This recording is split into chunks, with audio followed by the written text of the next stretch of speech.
महाराज जी, सेवा का फल और परिणाम कैसा होना चाहिए? सेवा का फल और परिणाम कैसा होना चाहिए? तुम सेवा के फल और परिणाम को दिमाग से हटाओ। सेवा का भाव कैसा होना चाहिए सवाल करो। फल क्यों चाहते हो? सेवा का भाव निश्चल होना चाहिए, अंदर का होना चाहिए। समझ गए? अंतरंग से भर करके सेवा करो। और एक ही बात, हम समर्पण के भाव से सेवा करो। हमें कुछ नहीं चाहिए। हमारे जिन धर्म में कहा गया है कि सराग की पूजा नहीं होती, सराग की पूजा नहीं होती, तो जो भगवान जब गर्भ में मतलब गर्भ कल्याणक होता है और जन्म कल्याणक होता है तो सराग अवस्था में रहते हैं वो, तो फिर उस वक्त उनकी पूजा क्यों की जाती है? जो सवाल किया है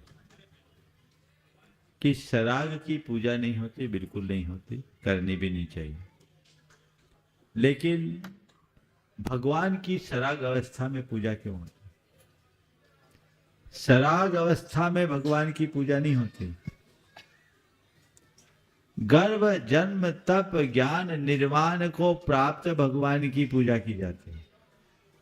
तो उनके गर्भ कल्याणक के गुणों की चर्चा करते हुए गर्भ कल्याणक के समय में पूजा होती। जन्म लेने के बाद जन्म कल्याणक की पूजा होती, यानी जन्म कल्याणक संपन्न अरहंत की पूजा है।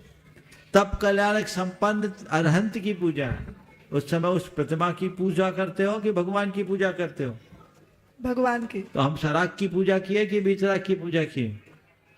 जैसे किसी मुनि की पूजा के जयमाल में आप उनके पूर्व जीवन का बखान करते हो कि नहीं करते हो? बोलो। करते हैं। सदलगा में जन्म लिया, आप लोग सब जब अलग अलग जोड़ते हो, तो क्या सदलगा की पूजा कर रहे हैं? उनके माता पिता की पूजा कर रहे हैं, जिनने जन्म दिया उनको याद कर रहे हैं।